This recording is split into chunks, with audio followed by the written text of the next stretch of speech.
Hello and welcome to the Overland Journal podcast. I am your host, Scott Brady. My co-host, Matt Scott, is not with me today because he is currently in Zurich celebrating his birthday. Happy birthday, Matt. Thanks for being amazing. And we have Dr. Bryon Bass with us today. This will be our first third-time guest because we never get through all the cool things we want to talk about. Thank you so much for being back on the podcast, Bryon. Thanks for having me again, Scott. Oh, it's good, man. And the last time that we got done with, we were talking about it. Well, we forgot to talk about this and we forgot to talk about that. So we're going to talk a little bit about watches today, which is something we've been putting off. We're going to talk about kind of everyday carry, but from an international travel perspective. We're going to talk about some of the things that we wear. We're going to talk about kind of the day in the life of an archaeologist. And we're going to riff on a couple other subjects that I think will be really interesting.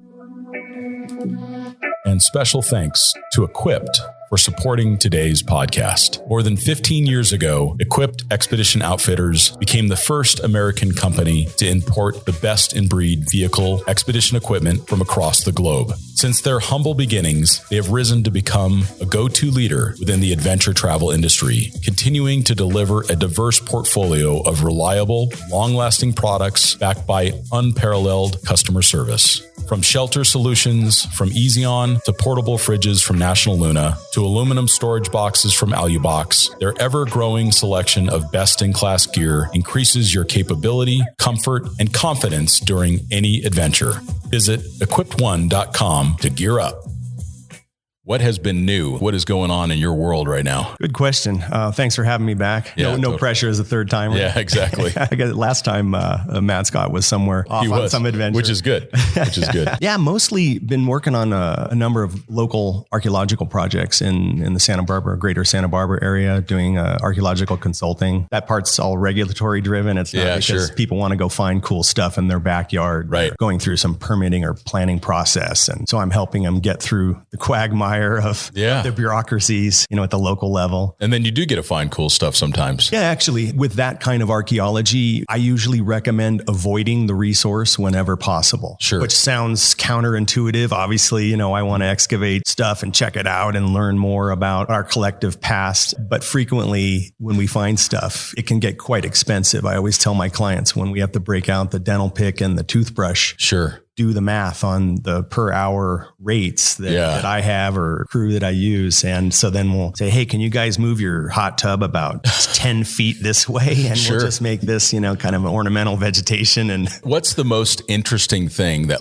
surprised you? You were in the middle of a dig and then you came across something that completely surprised you anywhere in the world, I guess. That's a good question. Well, on the academic side, when we're doing pure research, frequently we know we're going to be finding something if we've already established that there's a site there and we know the period and everything like that. But with the consulting side, there's been some interesting finds. For example, I had a project just across from the train station in Santa Barbara. Okay. I want to say train station was set up in 1907, so 1903, something like that. And across the road, they were putting in a children's museum in this one location that used to be where the conductors and other staff on the train could, I think, overnight or just take a breather when they would clean the train out. And when we started digging there, we found what was predominantly the first class dinner service that had just been thrown into this dump. And a lot of the plates, egg cups, silverware that was, of course, it had the Southern Pacific stamp and logo on it. Sure. It was like maybe the cleaning crew didn't want to have to deal with cleaning the stuff. So they just dumped it in this location. Or it accidentally ended up in the trash. Yeah, but a lot of the stuff wasn't broken. And we found just bizarre Tabasco jars and Tabasco little bottles and things like that they had back then. Amazing. So that was kind of interesting. It was just unexpected. And it's of course, artifacts that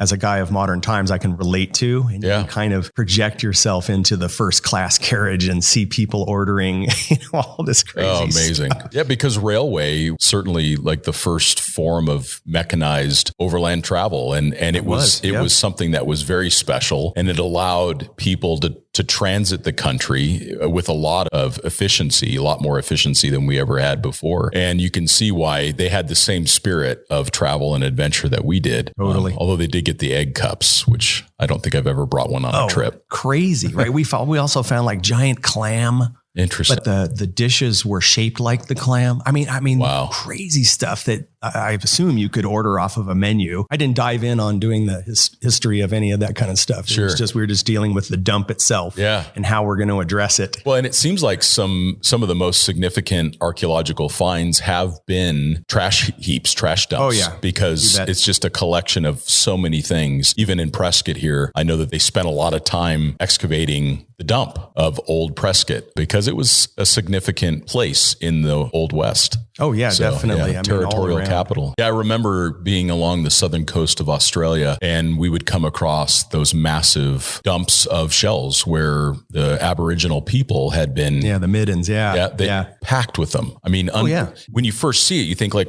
why would this be? And then you realize like, oh, like they would go grab them out of the ocean, and this is where they would sit and eat them. With no population pressure. Exactly. And just the world's best locations. Yeah, amazing. Yeah, so cool. Well, I think it'd be good to dig in a little bit on your newest project. Let's talk about you've been buying some motorcycles, man, since the last time we talked. Yeah, I guess, maybe since, I picked up another GS, I guess. Yeah, well, a few years back, I picked up a 1994 R100 GS that previous owner had put the Paris-Dakar or the PD package on it to some extent, which really is like means the tank, the 9.24 gallon tank, the little fairing panels that match up to the tank, solo seat, the larger rack in the back. That's really like the crux of if you wanted to convert like an R100 GS to the PD variant. Sure. There's some other small things like the lower fairing that kind was of the wheel diameter any different? No, it's all the same. Everything else is the same, which is the beauty of tracking down the parts on eBay or wherever. Yeah. Online, different shops, is that that GS or that R100, the last iteration of the R100, the parts are completely ubiquitous mostly and interchangeable. So you know that it'll fit on your bike if you pick up a part somewhere. Yeah. Anyway, I picked that one up, and that was what became the project bike for the 40 years GS that we wrote about the first article, which was really just kind of getting it squared away and dialing it in for maximizing, I guess, the platform for international travel where it could be repaired by the rider and not have to have it serviced. And wasn't that part of the goal with this project? Because you have your original GS that you've owned for how long now? Bought it new in 1992. Okay. So Bratton Motors in San Diego, California. That's unbelievable. So we're at 30 years that you've had that motorcycle. Yeah. Which is crazy to think, right? You bought this other one because you wanted to build something that wasn't quite as precious to you personally, but you could take it traveling, leave it in countries, come back. Exactly. Yeah. The other one, maybe I'm sentimental about it. Yeah. I mean, I've actually built that one out, not to a great extent, but I've modified that. I think like the first summer that I had it in Europe, sounds kind of crazy. I bought a bike in California and shipped it over to Europe. It's made in Europe. I think it was my first summer crossing over to the continent from Scotland when I was in grad school. One of my buddies there, he said, "Man, you got to turn this into the PD." So we went to some motorcycle shop in Hamburg and did it. Just got all the parts and a couple of sixers of beer and took care of that. In any case, I kept it mostly stock. But this other bike, it was sort of the sky's the limit. I mean, I don't even know of the history of the bike, although it was fairly low miles. The 1994 one that I picked up for the 40 years GS project didn't have any problem taking things off, tweaking things. There's so much for the R100 GSs. Well, the R100s in general, there's so much cottage industry out there of people that it's the geeks. It's the airhead BMW geeks who have come up with, a better widget for some of the small things, some of the large things. Sure. We relied on a lot of that where people it's tried and true. It's tested. They've demonstrated that what they make in their garage or, they crank out 10 at a time of whatever it happens to be are better than the original and better than products that maybe HPN made back in the day for the race bikes. And so dove into that. That was really great. Cool. It looks great. And we're wrapping up a video on that as well. So those that are listening, it'll either have already dropped or it's about to drop video of you going through the details on this new GS. So that'll be fun for people to check out on the Expedition Portal YouTube channel. That'll be coming out quick. And then you did buy another motorcycle though. It was a bit older. Oh yeah.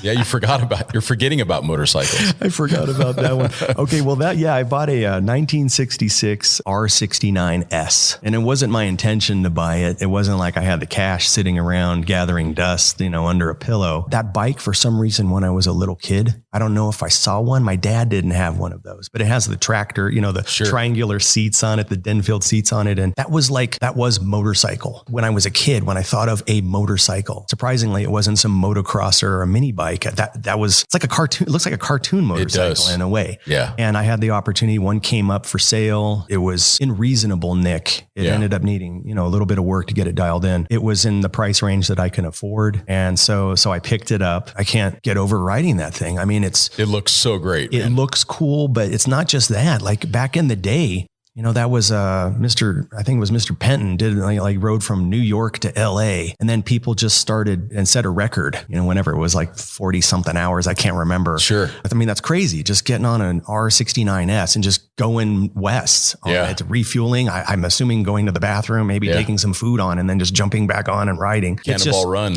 Total cannonball run. Yeah. And I know people after that, then chase that record and beat it, of course, on two wheels, but just a cool bike, super comfortable. It's not even a 700cc, and it has no fairing, which is, I have been riding bikes with fairings of some kind for, at least after, mini bikes and stuff. So it's fun getting the bugs splattered all over. Yeah. And it's a different experience. I actually, because the Moto Guzzi doesn't have the bike that I ride, it doesn't have a fairing either. And it is an adjustment. You also find which helmets work better without fairings. A shoe berth works really well without a fairing. It's like they design it for that. The helmets that I would wear, like the adventure motorcycle helmets that I would wear with a big fairing, they don't work well with the Moto Guzzi without a fairing. So you kind of learn those things along the way. I also like the fact that at higher speed, you actually get this air pressure on your chest that actually relieves some of the pressure of riding the bike. So you're actually being kind of supported by the air volume that's hitting you, as opposed to always supporting yourself on your hands with those bikes. No, that's definitely pretty interesting. That's funny that you mentioned the helmets, because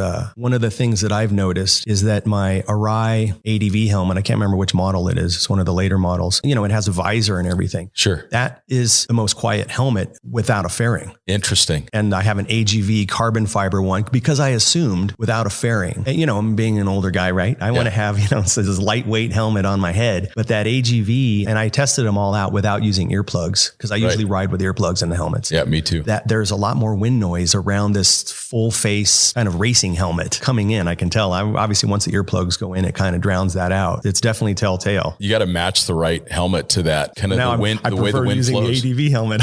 Yeah, that's funny though. Those bikes. So for me personally, that would be a bike that I would be really inspired to purchase, because there's something about them, and especially the R60, because it still has the drum brake in the front, doesn't it? You betcha. Okay, so which is of course terrifying, but there's something about that form with it being a little bit bigger bike than the earlier ones. The brakes are a little bit better and all that than like an R50 or earlier. And I really like the overall shape of that, especially with the tractor seat on it. And then Matt Scott just recently picked up a vintage BMW motorcycle. Yeah, I saw that. Was his an R50? R50. Yeah, exactly. Yeah. That's definitely, it's becoming a thing. So, and you know what the thing is, once you ride one, I mean, I'm riding mine to do chores. Yeah. To go over to Santa Barbara and pick up. The other day, I put almost 200 kilometers on the bike, going to pick up medicine for one of our dogs. Yeah. At a pharmacy where they compound this medicine for the dog. And then I decided to do a little scoot around. And by the time I got back home, I had put 200 kms on the thing. It's just fun. Yeah. And I think that was something about the BMWs back then, is that they were really reliable. They were actually very well made. Older vehicles or older motorcycles, they just really aren't particularly reliable. Like if you think about a Black Shadow or something like these, like Nortons and stuff like that, they were early Triumphs. They just really weren't that reliable of motorcycles, but the BMWs were. As a matter of fact, I have to admit that at first it only has kickstart. I mean, you can bump start it, by the way. Yeah. Which I'm a champ at from being a motocross guy. At first I was like, oh man, what if the thing doesn't start and I kind of flood it and everything like that? I don't know. Maybe at the most it's taking me like 4 kicks. So at first I was a little hesitant to just go out in a random public place where, okay, what if there's no hill there? What if the parking lot's dead flat? And then I got to like run my butt off to, bump the thing. But that's never the case. It always fires up. That's awesome. Right? Yeah. I mean, it's kickstart. There's no other, you're not pushing a button or doing anything. And I don't know, it kind of gets me back to really being not just analog, but in touch with my surroundings. Like, where do I park it? How do I set it up so I can kickstart it easy? I mean, it's cool. It just and everything on that bike you can service yourself. 100%. And as far as the chip on it, no, zero. Well, this one actually, we switched it over to 12 volt and then put on an electronic ignition to make it a little more reliable. Although, that probably helps with the starting. It totally does. Although everything else that came out of it, I just put back in the box, and literally, in half a day, I could turn it back over to 6 volt. When I rode it as a 6 volt, I mean, when you would gas it, you could see, like, especially at night, like the headlamp would put out a brighter beam, and then you come off the gas, and then all of a sudden it would dim out. And I mean, I can see how, back in the day, though, that was not the way to go. Oncoming cars and things like that. And so now this has like a super bright LED in there that, just stays, it looks great. To segue into our next conversation, you also had this custom billet aluminum machined little bracket for a pocket watch installed on that bike. Oh yeah, that is right. So talk about that a little bit, because that looks so cool. Now that I bought one, I can give it away, right? This Heuer made this dash clock. Actually, it looks like a pocket watch. Okay, but it wasn't intended as one. They made this dash clock called the Navia. It was intended for yachts, school buses, garbage trucks, locations where it's shock proof and waterproof, which is different than actually a dash timer, where it doesn't have to have any kind of water resistant or waterproof capability because it's inside of a vehicle, a car. This one was made so that it might be exposed to the weather, offshore racing boats and stuff like this. I don't really know how many Heuer made, but they were used on yachts, mostly speedboats, things like that. And they just kind of fallen into obscurity. It has an 8-day mechanical movement. So you got to wind it, and then it'll stay going. Mine for about 7 days, it seems. Incredible. And so I thought that would be cool just to have this sort of up by the Speedo, which is a kilometer per hour Speedo on the R69 that I have. And so then I had Trevor Dunn over at Dynacycle in Santa Barbara area in the Goleta. He machined a cool little ear for it that just kind of mounts to the that looks great. Tree. It's actually really cool, because when I'm riding along and I want to know where I got to be and when I got to be there, and I can just look at that thing, and I don't have to fidget with my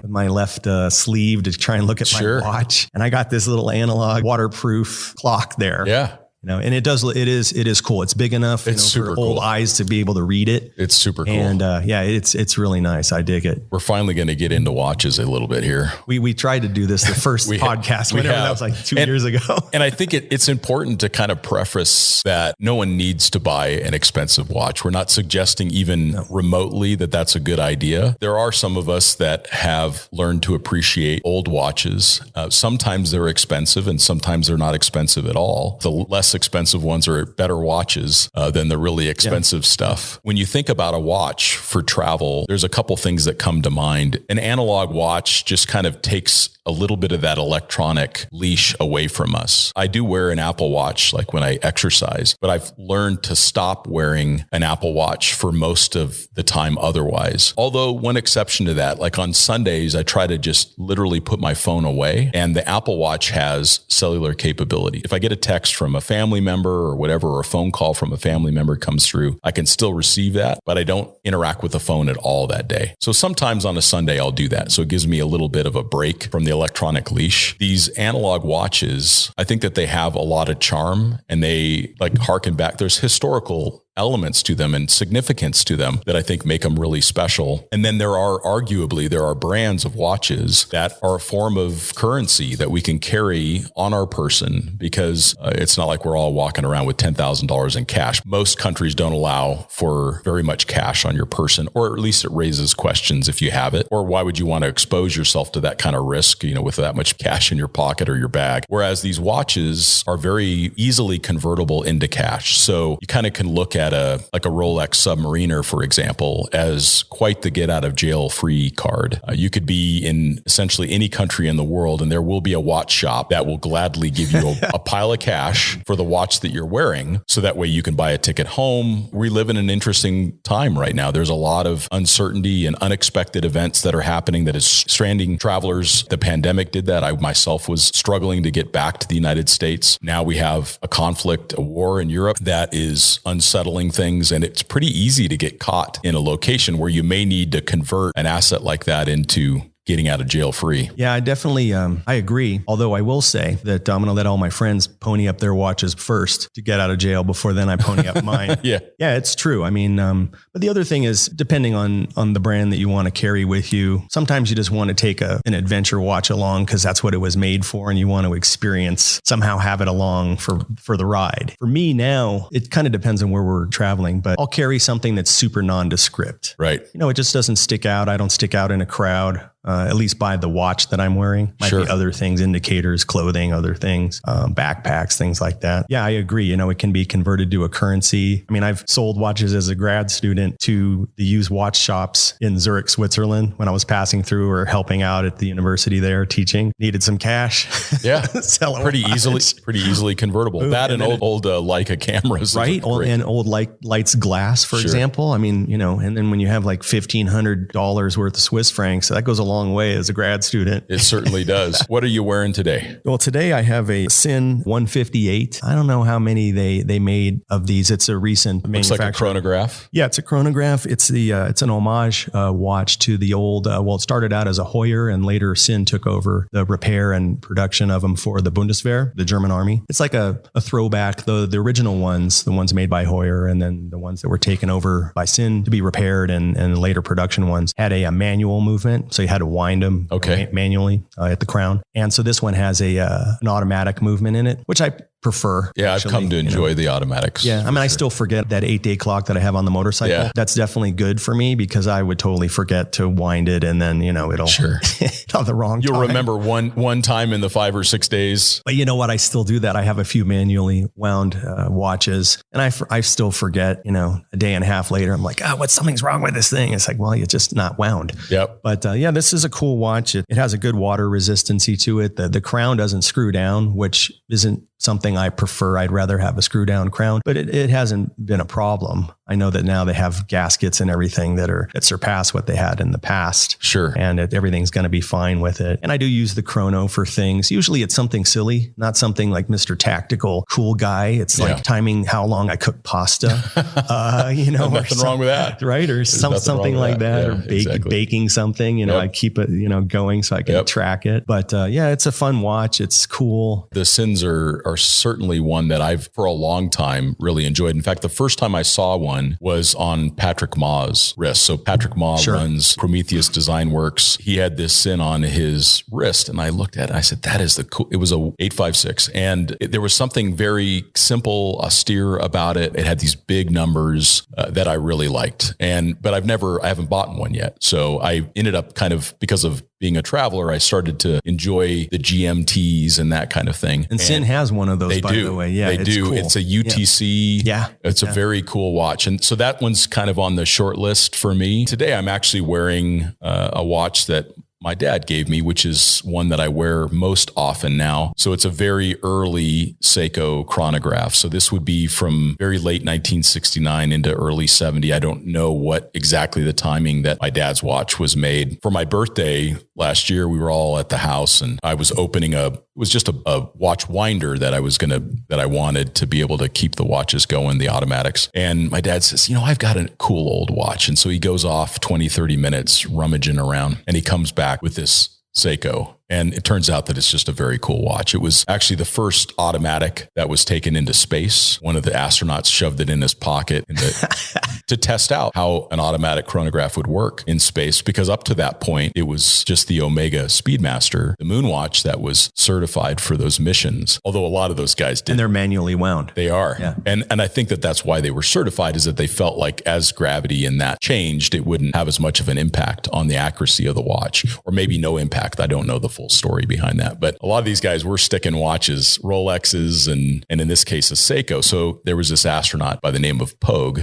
that shoved this Seiko in his pocket and took it up and tested it out in space, which I thought was very cool. And it was also the watch that Bruce Lee wore. And I mean, I'm figuring all this out after I get my this watch from my dad. It's a blue dial. It's an old school chronograph. It's got all the original scratches and that's cool. Scuffed up crystal. And I took it in for service, and the guy says, that's going to be expensive to service. I said, it's my dad's watch. I can't really put a price on that. And I said, just don't change anything about it other than fixing it, like make it mechanically sound. Yeah. And I did buy a brand new old stock crystal. I have it available in case. Yeah. The case itself is unpolished, all the scratches, everything. My dad owned it since new when he was in the Air Force. He bought it when he was in Thailand. Every scratch on this watch was done on my dad's wrist. So for me, it's really special. Oh, that's classic. Yeah. Wabi sabi. Yeah, exactly. To use the Japanese term for that's that. Right. I mean, every little ding and nick and scratch has a story behind it. Yep. That maybe nobody even knows what the story is, but it was on a wrist when your dad was doing something. That's right. Somewhere. That's right. Yeah, that's important. I think it is. Yeah. And it depends on the watch collector. I know a lot of the military watch people, military watch collectors want to leave it all alone. And I'm definitely a fan for that. I mean, there's a whole point to it. You get some watch that was maybe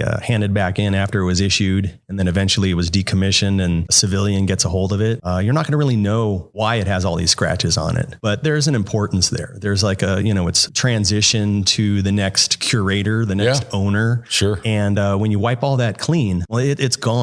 And you can't get it back. Yeah, you can't. And, I know, like, for example, the Rolex 5517s, which was it was a Submariner that was made specifically for the Ministry of Defense, the British Ministry of Defense. Rolex 5513, that there was a civilian version of it, but there was also a military issue version of it. And they had fixed bars. They weren't spring bars, most people's watches. Sure. In the early days when people were sending them back to be serviced at Rolex, they were just being cut out, that fixed bar. So you could only use like a NATO type band in those. You couldn't really, I guess you could clip some kind of leather around it. And I know that people do make and then bands. Sew it around it. That would make sense. Or with some rivet or a screw or something. But really you had to use like a nylon type of a band. And Rolex was clipping those fixed spring bars out. Well, it's not even a spring bar, just a fixed bar. Sure. And then putting in a spring bar thinking, I don't know why this was there, but we're going to just repair it. And so now, people write, if they even have it serviced at Rolex, they write letters in. Nothing against Rolex, because I know that there weren't so many of them made. So, later on when some service person is looking at that and they're like, why? Somebody must have drift punched this thing through. Sure. And I'll just cut it out. Oh, that's amazing. Also the crystals, people are okay with maybe polishing out like a plexi crystal a little bit, but leaving in the scratches. Sure. And all the little marks and dings and stuff like that. Yeah, there was a polishing compound that you mentioned the last time we got together. What was that you like to use? Polywatch. Okay. That's for plexi crystals. You could do it at home just with cotton balls. It'll still leave all the dings in, but it just kind of polishes everything out. It's easy to do, like, in 30 seconds, you're done using it. Yeah. And I did have the guy who did the servicing. Incidentally, he's right in Prescott. There's a Seiko factory certified a little watch place. And he's great. And I said, clean up the crystal a little bit, but, just so it could be easier to see, because there was definitely a film that had kind of developed on the crystal that made it pretty hard to see at certain angles. And so he was able to get that film off, probably, using some compound, but all the scratches and stuff are still there, which is perfect. That's the best. Yeah. So it's really amazing. Also makes it so you're not so afraid to scratch it too. Yeah. No, that's true. Yeah, absolutely. You get something so cherry. Yeah. I mean, that happens, especially if you've collected some watch that's rare, hard to find, or, whatever, or a sentimental watch, or he has a couple dings on it. You're okay dinging it a little bit more. Yeah. That happens. And what's your favorite of your collection, or a couple favorites? That's a hard question. I have some that I never wear because I acquired them back when they were affordable. And now, like, I know I would never be able to afford that watch again. So they're like the one I wear out, like, to dinner once in a while. Sure. Which kind of goes against the, don't be afraid to get dings and stuff on it. Sure. But there's one thing when you know that the crystals aren't available, or they're, you're not going to buy like a crown. You don't get on eBay or some other auction site and just find a replacement crown after you've dinged it. So, I become a little more conscious of that. What's one of my favorites? My go-to? Well, I would say, and I'm not letting the cat out of the bag here, but one of my favorite watches has to be, and I think we talked about this when you were out visiting not long ago, the Seiko. It's a 6306 7001. That's the model number. Sounds like I know all these things. I just know that one because it's my favorite. And I actually wrote about that in that travel watch article. So it's the Japanese market only version of that super ubiquitous 150 meter dive watch. Yep. Seiko made. I mean, every PX all over the planet carried them for people in the military. Any watch shop had one of those Seiko divers in it. Everyone, well, not everyone, but most people know them, especially by sight. It's a chunky case too, which I like. Bezels were easily used. Little offset crown. Yeah. It's at the 4 o'clock position, and the bezels can be used. You can, with motorcycle gloves, scuba diving gloves, back then, the earlier ones, they were bi-directional. So the bezel went both directions. And I know that the scuba crowd didn't favor that. The early Rolexes had that too. I've never had one bounce around on me while diving, because obviously you want to make sure you're keeping track of your time pretty accurately. But they had that bi-directional bezel. The parts out there are quite ubiquitous, except for the Japanese market one had a really cool high beat movement that hacked. And that was the cool feature that the rest of the other 99% of them out there did not have. I'm not sure what the philosophy was with Seiko for that, other than something cool for the domestic market. But the other thing cool about it is they had a kanji and English day wheel. So,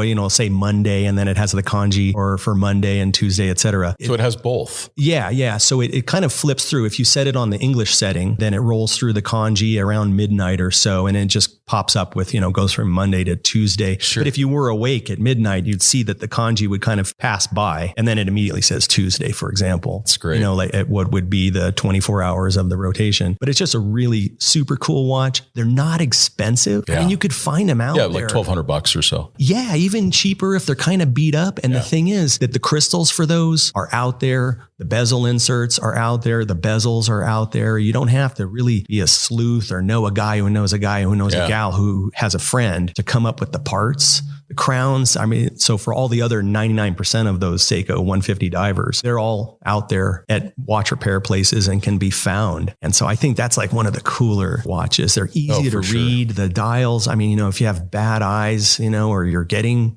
your vision starting to go like mine for close-up stuff, it's easy to read the time. They are quite ubiquitous in the fact that when you're out there and somebody sees that on your wrist, they'll probably assume that you're a person of some physical means, like you like to do active action person things. But most people know that's not an expensive watch. Sure. So to bail yourself out of, get out of jail, you're not going to be, the watch guy and the sook's going to go, maybe $500 for that, knowing that he'll turn around and sell it for $1,000. Yeah. But that's one of my faves, I have to say. And it's not going along the lines of most watch people. With it's on my watch. Switzerland. It's on my cool. It's on my watch list. Yeah, so I've been looking for one that's a little bit on the cleaner side, and I definitely find it to be interesting for sure. But don't be afraid to find one that's not on the clean side, and then just have it cleaned up by, especially have a Seiko repair person here in Prescott. Yeah, no, I've thought about that for sure, and probably the watch I've worn the most, which I got before I even thought about watches, other than just as purely a tool. So this is a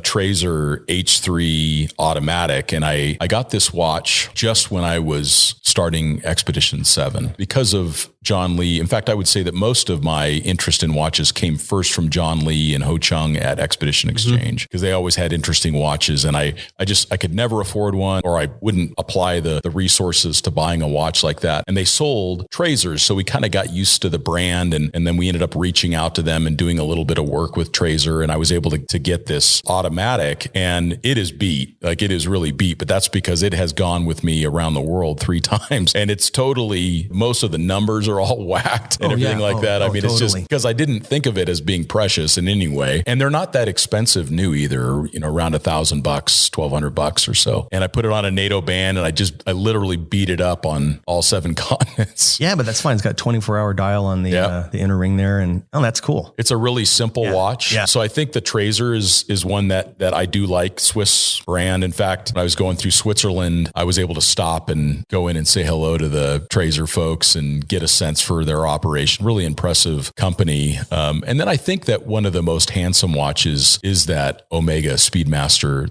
the Moon watch. It is probably a good investment as well. The first nice watch that I bought was around the 10-year anniversary of Overland Journal, but I've always wanted to get an Omega. So I waited and I bought a Omega Speedmaster. And this is the craziest story though. Matt Scott sends me a text. He says, I just bought an Omega Speedmaster, and he shows picture comes through, and I'm like, you got to be joking. laughing. I said, and I sent him a picture back. We bought Omega Speedmasters on the exact same day, unbeknownst to each other. Like we had no idea. The casino that day. We should have. How crazy is that? Yeah. So that's definitely a really beautiful watch. It's a manual wound. It's probably not the best watch. In fact, I would say it is not nearly or even in the spectrum of best watch for travel because it is not waterproof. And I think that life happens when you're out overlanding. Definitely. And that's something to very much keep in mind. It is just a really handsome watch that is not really identifiable to most people. They don't see it as a Rolex. If you know it, you know it. And otherwise, it just kind of disappears on your wrist. Well, any other watch brands that come to mind? You have a good friend of yours, ex-Special Forces, that started making watches.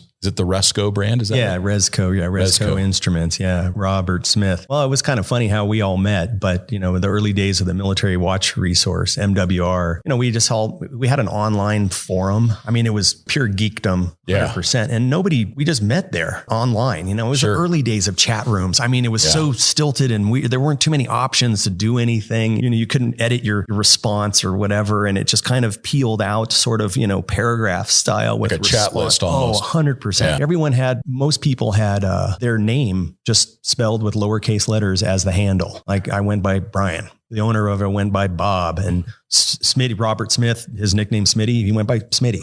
Yeah. And so nobody knew what anyone did. We just, talked about watches, collecting dive watches and military watches, things like this. And then at one of our first meetings, it was kind of like, hey, so what do you do? Oh, I'm an archaeologist. Hey, what do you do? Oh, I'm a Navy SEAL. We went like, really? Like you were a Navy SEAL? No, I'm still in. I'm a Navy SEAL. And then it was just a Navy SEAL who's a hardcore watch collector. And later on during his career in the Naval Special Warfare, he started making his own dive watches. And I mean, talk about just going for it. So it's cool. He's in that let's say price range where people can afford it. Now a lot of the watches are they're in the stratosphere really as far as the prices and unobtainable. And also if you're going to wear them and beat them up a little bit, then, I always take that into account. Like, hey, that watch would be great. But once I ding it, then now what? As far as like a collector piece. Sure. Or something that I would think about selling down the line. I don't really have too many that I have in that category anymore. Everything I have has to be worn or,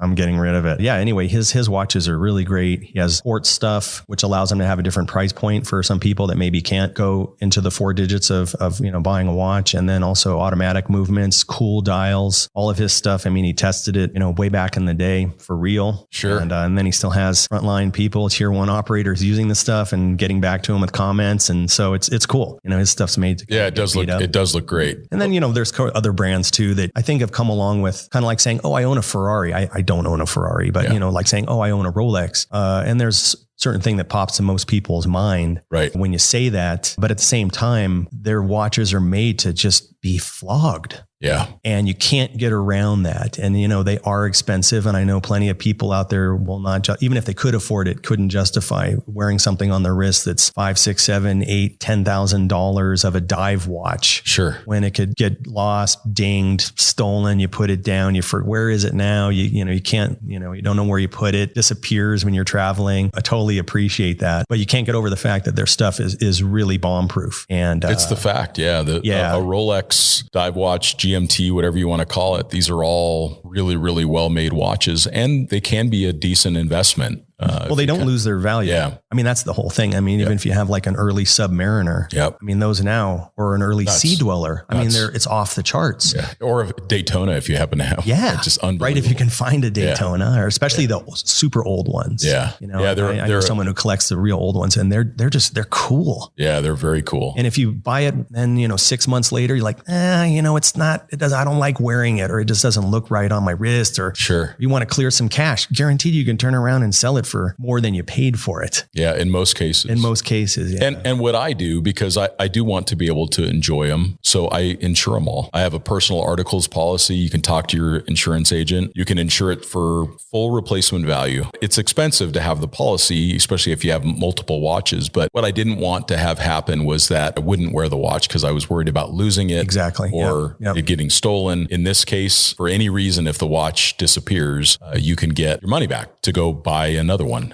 And so that's something that I would recommend if you're going to really take an expensive watch with you anywhere in the world, or even into a big city in the United States. It's probably a good idea to, I mean, we were on a motorcycle ride with some friends, and we get to the top, we were riding fast, twisty mountain road in Southern California. And we get to the top where we all kind of pull off, and he's like, you could see him frantically looking around, and he's, checking things. And he says, my watch is gone. And just because of how hard he was riding, his Rolex came off his wrist at some point on the climb, and the watch was gone. It was a nice Rolex. Somebody found it. Probably, or they will at some point in the future. It'll be perfectly fine. Yeah, exactly. Pretty amazing though. Well, that's fun. We finally got to talk about watches. Yeah, I mean, it's a cool topic. It is. I still see myself as the current curator of the watches that I have. Yeah. I don't have that many of them anymore, but I kind of take that seriously. Like, they will be passed on or sold on to the next person. That's and right. Maybe that's just the archaeologist in me about taking care of the artifact and making sure that when it goes on to the next generation or the next person, that it's totally agree taken care of. And another good resource for watches too, it's something that I've just personally come to enjoy, is the Hodinkee brand they've got a beautiful print magazine. For those that are watching on YouTube, you can see this. It just like Overland Journal, perfect bound, beautiful book. They've got a couple podcasts. One of them that I really like is the Gray NATO podcast. Jason Heaton and James Stacy are the hosts of that, and they're into overlanding. One of them's got a Defender.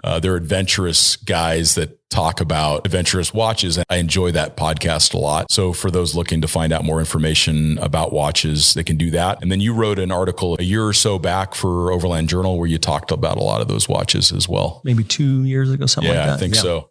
This content is brought to you by Overland Journal, our premium quality print publication.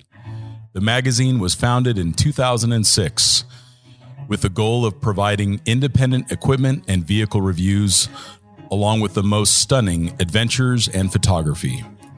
We care deeply about the countries and cultures we visit and share our experiences freely with our readers. We also have zero advertorial policy and do not accept any advertiser compensation for our reviews. By subscribing to Overland Journal, you're helping to support our employee-owned and veteran-owned publication.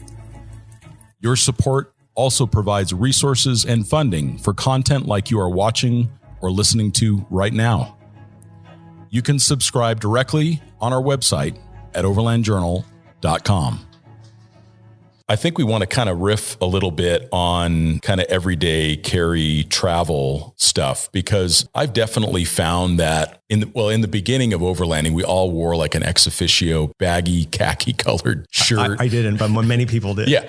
Well, you were smarter than me, and you still are. Yeah. I mean, I looked like I was a zookeeper, driving the white rim trail in Utah, which there are certainly performance aspects of it, which is probably how I justified that very lame decision. When I travel internationally now, I don't want to stand out like a zookeeper in some foreign country. So I have definitely started to tailor my clothing and the things that I wear towards blending in a little bit more. I mean, I'm a big person, so I automatically stand out. So things that I can do to kind of blend in, it allows me to better have an experience where I'm not the center of attention or standing out in a certain way that might elicit a response. You did that one time, remember, in Kenya? Yeah. Yeah, that definitely, because of your stature.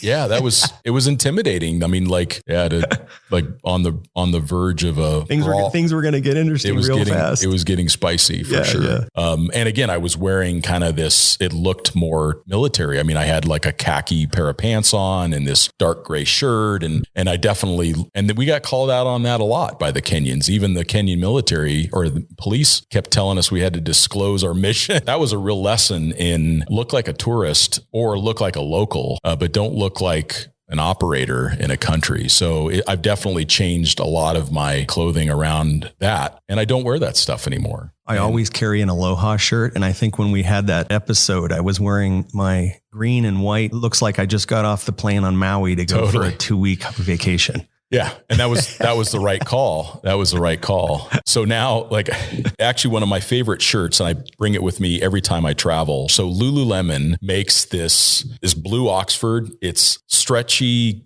comfortable material. It doesn't wrinkle. I roll it up and I take it with me on every single trip, because sometimes you got to go into the consulate, or you're going out to a nice dinner, or you want to just dress at a different level. I've got a collared shirt with me that's super comfortable, performance fabric. Doesn't carry a lot of odor. It's not cotton. So if you get a little bit wet, it dries easily. You can wash it in the sink in the hotel room. I think bringing along an Oxford. Now you had a different Oxford that you traveled with a lot. A couple of my archaeology friends, we still talk about it. Brooks Brothers, I don't know if they still make them. I still have mine, so I don't need any new ones. But Brooks Brothers made an all 100% cotton Oxford. There was a short sleeve and a long sleeve, different colors. It's 100% cotton, but it always looks like it's no wrinkle. It looks like it's been laundered. Like as in, with the creases down the sleeves. So whenever you had to look squared away, whatever it was, even going, like you said, going to the consulate, going out to a dinner, meeting maybe the people that are funding your archaeological project. For me, it's like meeting clients in the field where I can't just roll up with the ratty t-shirt all the time. Super cool, long sleeve. So, when you're out in the sun now, there's no UV, as far as I know with those, there's no UV protection, but obviously back it up with sunscreen, but they have a collar. Yep. And you can, that's button down collar, by the way. So if you ever had to wear like a tie, you're squared away with that. But you can also unbutton the collar and then fold it up,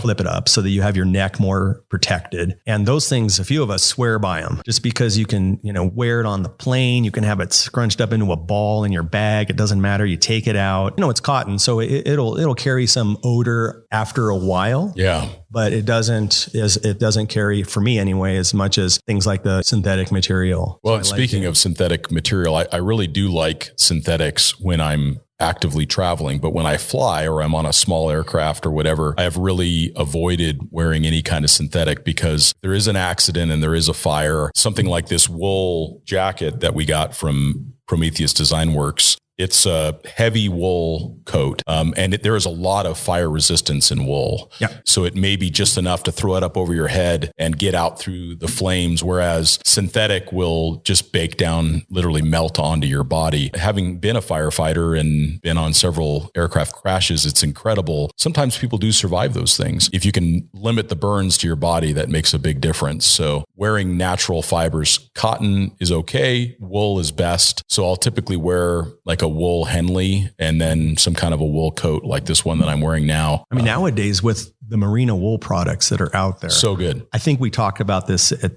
minor length last podcast, but I swear by merino wool. Every type of shirt that you could think of, this t-shirt style to collared shirts, stuff, everything in between. There must be a dozen companies, if not more, that are making stuff that's super quality, looks super sharp. I find that it doesn't really wrinkle that much. So when it is kind of crunched into the bottom of your bag, or, you had to wear it one night and roll it up and then 2 days later, pull it back out again. Sure. Especially if you got like, a steamy shower somewhere or in a humid locales, you put it out and that thing looks totally fine. It totally does. They don't take on odor, which is important. People, it's like one of those, that people don't like to talk about it, but when you're traveling and you can't get to the laundromat, the laundrette, or it's not even available, you're really on the road where it is just washing it in water wherever you can find it. Yep. That's a cool material. The beanies made from that are really great. Also merino wool, I like it because you can layer it. It's not super thick. It's not like having some super old school sweater. Yeah. You can have different layers of it on. Yeah. That Henley that I have a bunch of them. Usually we just wear black Henleys because it doesn't show stains and stuff, but Triple Aught Designs sells,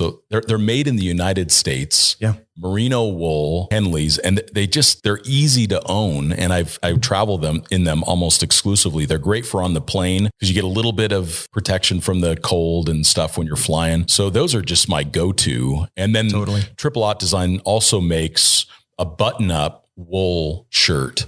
They can be a little bit warm, so you're going to be going to colder climes or more kind of temperate climes, but they're a nice wool button-up shirt. They're great. I mean, they really do. And they're, again, made in the United States, small company, that bunch of overlanders that work there. They're pretty passionate about what we do. So it seems like a good company to support. Excellent company and quality material. Yep. That you can even repair them, especially like the ones that are black or dark blue. I have a couple tears like in the side just from, wearing it and snagging on stuff. And you can kind of fix it with your own little sewing kit and it looks fine. Totally. Somebody's not going to call you out for it. Well, is nice. And of course I wear a wool cap everywhere I go.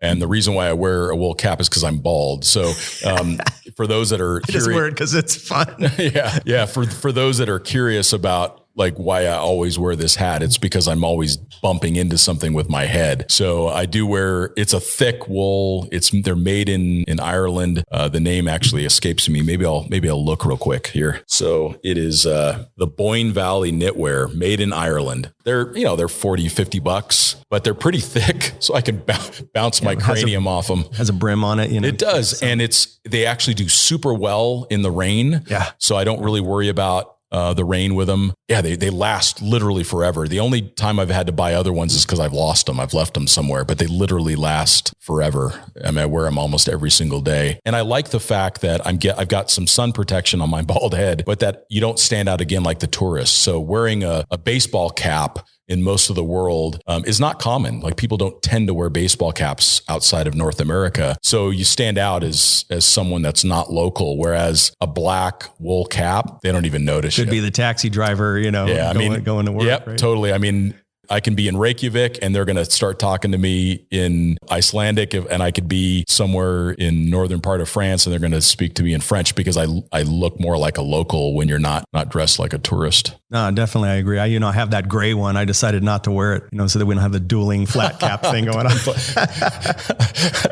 We look like a couple of Uber drivers. Yeah, but mine, it sticks out. Like, so I still like it. I have issues, that I have to pay attention to regarding sun on my skin and stuff like that. Just because I'm out in the sun all the time for work, I wouldn't wear it like out in the heat of the day. Yeah, sure. But in the evenings, I like having a little head cover on. Yeah, I do need to find one that's a little bit better for the heat, because if it is I like hot conditions. I prefer to be warm than cold. So it doesn't typically bother me, but when it's really hot out, a black wool cap, you do feel it. You do start to sweat. You'll know. Yeah, you start to know. Something else I want to riff on. I'm not promoting anyone's product. I don't really think that they're out there, are hooded down vests. Do an internet search.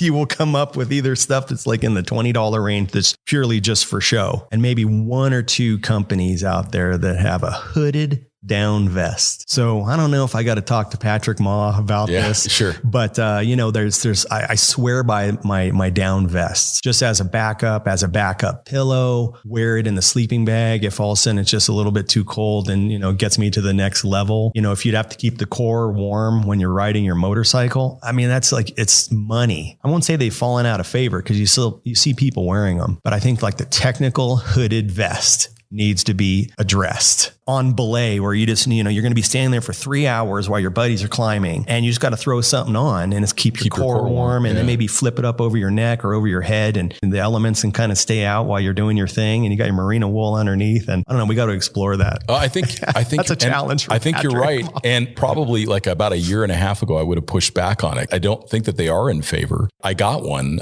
Triple Aught started to make a down vest, and I picked one up, and that's what I use it for. I use it on the motorcycle to keep the core warm, because I don't tend to wear heated gear. It's super compact. So you can use it as a pillow. If you've got a shell on, usually, because the shell does a great job of blocking the wind and usually in the rain, etc. But you need to still have a little bit of insulation, and my arms don't tend to get cold. My core will. So you're right. You can't lose keeping the core warm. I think you're right. Yeah. So I would have probably pushed back, is like, why not have the whole down jacket? So you have you can bring one thing along. But I think when you pair it as a layer with other things, they're super functional. And I don't even have one to talk about. I found a few out there.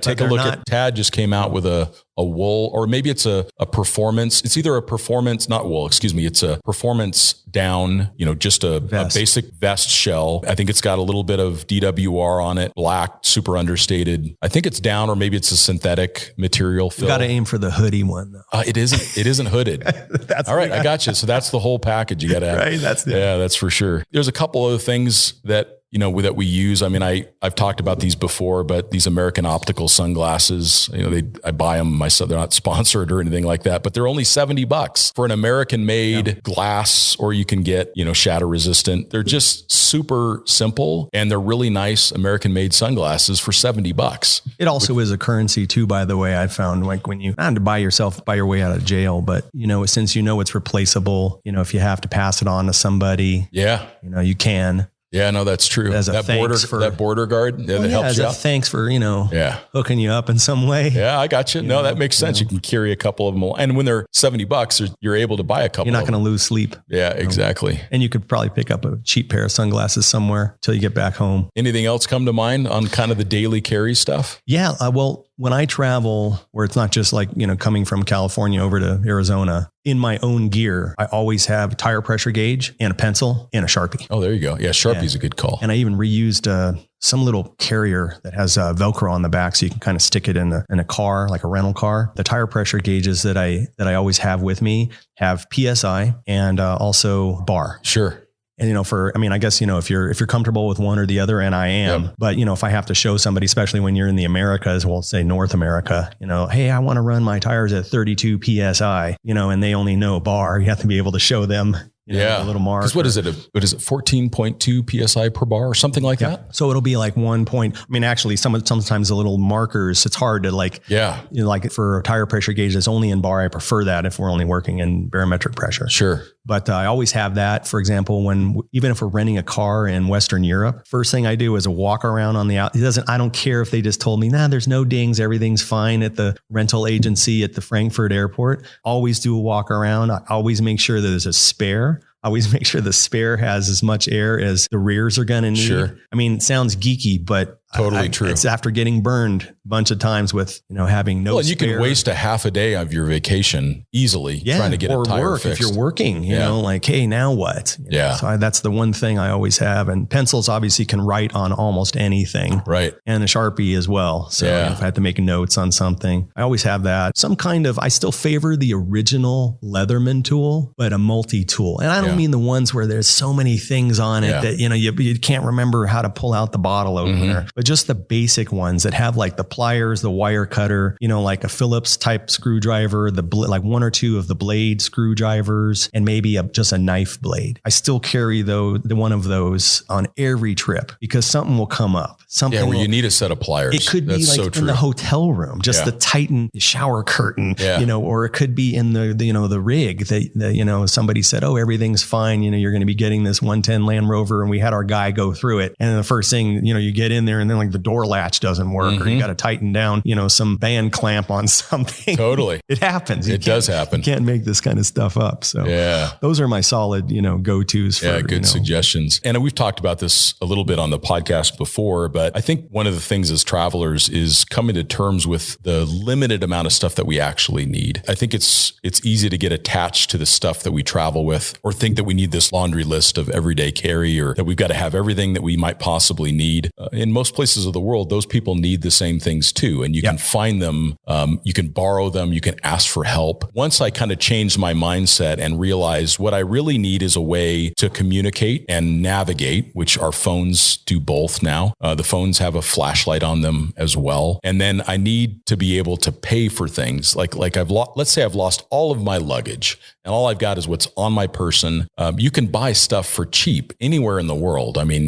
You're not going to go necessarily get the brand names you want or whatever, but if you've got a way to pay for stuff, so you're going to want to have a couple of days worth of cash on you in the local currency. If you've got a credit card, so if we've got our passport, our phone, and a means of commerce, then we're set. Everything else, we got to be prepared for it to disappear, get lost in the luggage of the plane, and it just doesn't show up. I've seen so many travelers just kind of lose their way on their trip because something was missing, or that they didn't have something that they thought they needed, or something broke maybe that they brought along that they really had a lot of expectation around. So I think letting go of these expectations, just realizing that the adventure, the unpredictability of travel is the reason why we're traveling. Oh, 100%. And kind of keeping those few items that we know that we need close to the vest. I do also like to bring along a Garmin InReach, because if you lose local cellular, which does happen a lot in the developing world, your family may not understand what's going on, or you may not be able to communicate. But having a Garmin InReach, they've got these minis, they literally fit in your pocket, and you now have a means of satellite communication. Anything goes wrong, could get it caught in a sudden war zone, which has happened. I mean, I was right at the border of Kyrgyzstan and Uzbekistan, and all of a sudden a war broke out in the Fergana Valley, and they weren't going to let me into the country. I was stuck at the border, and being able to communicate via satellite allowed us to resolve that problem. But it's just a recognition that we should be able to communicate, we should be able to pay for things that we need, and we should be able to have, our identification, our passport on us. Yeah. And even a backup somehow, photocopy of your passport, address and phone number of consulates, appropriate consulates and embassies for whatever passport you do carry in whatever country you're in, just stuff like that. But that can be on a little piece of paper stuff in your pocket. Yep. And you can have copies of your passport on your phone, photographs. You can have it up in the cloud as well. So that way you can get some support. Friends can have it, family back home. Yep. Yeah, definitely. There are a lot of the different angles to it. I mean, I found that overcoming adversity when you're traveling, that's like part of the fun. Once you get over the initial, oh my God, this is so lame. Yeah. Then you just go, wait a second, this is probably going to be cool. One time I was working in Peru. We were teaching a high angle rope rescue course in Machu Picchu. All cool places to be doing that kind of, no doubt, course. And so in Cuzco, as it turned out, there were a lot of jokes that went around about the fact that I lost my it was like the little visa stamp that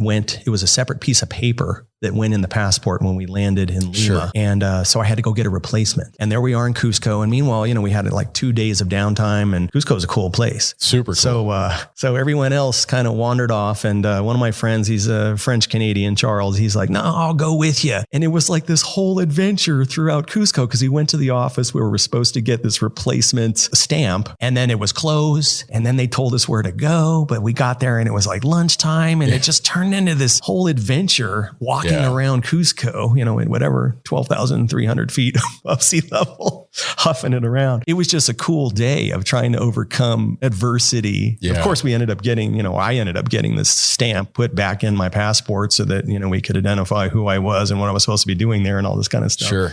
And it was a hotel that pointed it out when we handed in our passports, and they're like, hey, where's this little stamp thing? But it was like a whole day of us just running around, and it was cool. And it was something we obviously didn't count on, but it was fun. And it's almost like in the moment, maybe some people feel anxiety, maybe some people feel frustration, maybe they feel like that their plans have changed. But if we can just reassure ourselves that in the future, our future self will look back at that adventure, of course, from a place of tranquility, like you and I are sitting here talking on a podcast. I think Cahill said something similar to that in one of his books, of looking back on these adventures from a place of tranquility. They are charming. Like these experiences, we look back on them and they're wonderful, and we learn from them, and they make us smile. In the moment, we feel frustrated, but if we keep reassuring ourselves in the future, we're going to look back on this and we're going to be so stoked that it happened. But it doesn't feel like that in the moment, for sure. Yeah, that's when you have to kind of overcome it immediately and just see things for what they are, and assess your surroundings and your situation and go, wait a second, I'm totally cool. Everything's fine. I don't have my luggage, but I'm wearing some clothes, and I'll just buy a local t-shirt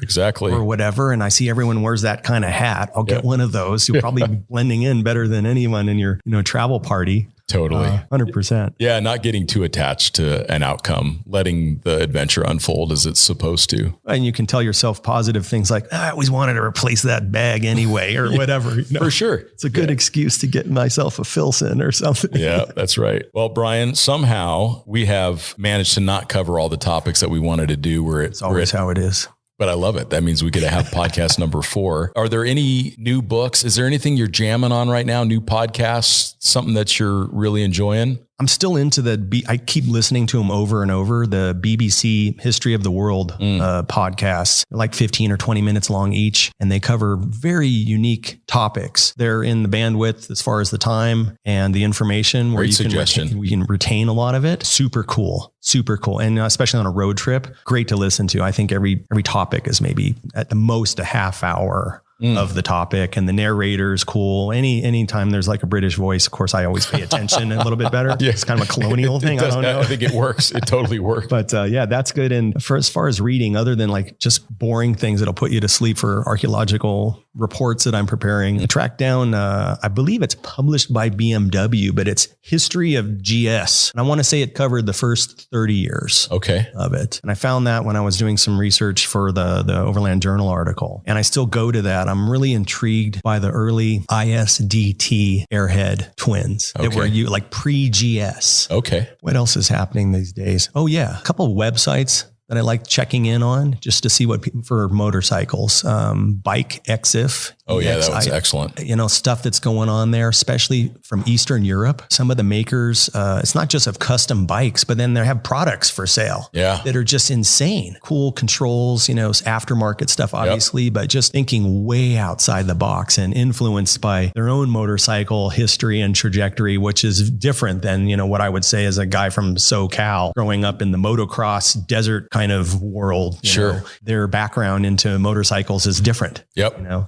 And so anyway, that's a good suggestion. Yeah. Bike EXIF. They've just got beautiful motorcycles on there. Yeah. And the photography, I think it's one of their things. You can't send in cruddy imagery. Super good. No, it's super good. Well, it's funny that you talk about the BBC podcast because that's what I wrote down here for my current read. Bill Bryson has a book called A Short History of Nearly Everything. And it is excellent. I've tried to kind of dig back into some first principle stuff and learn a little bit about physics and science, and in this particular case, kind of the history of the world. And I'm about halfway through it, and it is transfixing. It's written in a style that someone that isn't a scientist or isn't a historian or isn't a physicist can really understand. And I just find it to be a fascinating view into how the earth came about, how cultures started to develop, and how science started to develop in the world. And that's a really good one. I'll have to check that one out. I read other really things by Bill Bryson, but not that one. He's excellent. Incredible writer, certainly inspiring for me as a writer as well. So again, how do people find out more about you? You're a regular contributor to Overland Journal, which we greatly appreciate. And then you've got an Instagram as well. Yeah. Bryon.bass or something like that. You know how it is. Yeah. There used to be a bass player in Canada who spelled his name like mine, Bryon. And somehow when you did a search, it would always pump to that, which was okay. Yeah, totally. Three pages in where you started seeing all the boring archaeological reports and projects and stuff. Well, and if anybody has any feedback or you'd like to fill me in on the watch that you've come to love, we would certainly love to hear from you. You can reach me at scott.a.brady on Instagram. Kind of let me know. Maybe your dad gave you a cool watch too. And it'd be great to hear those stories, and we can share those on a future podcast. And Bryon, I'm looking forward to having you back on, man. Thanks for having me. Look forward to being on again. Yeah. Thank you. And we thank you all for listening, and we will talk to you next time.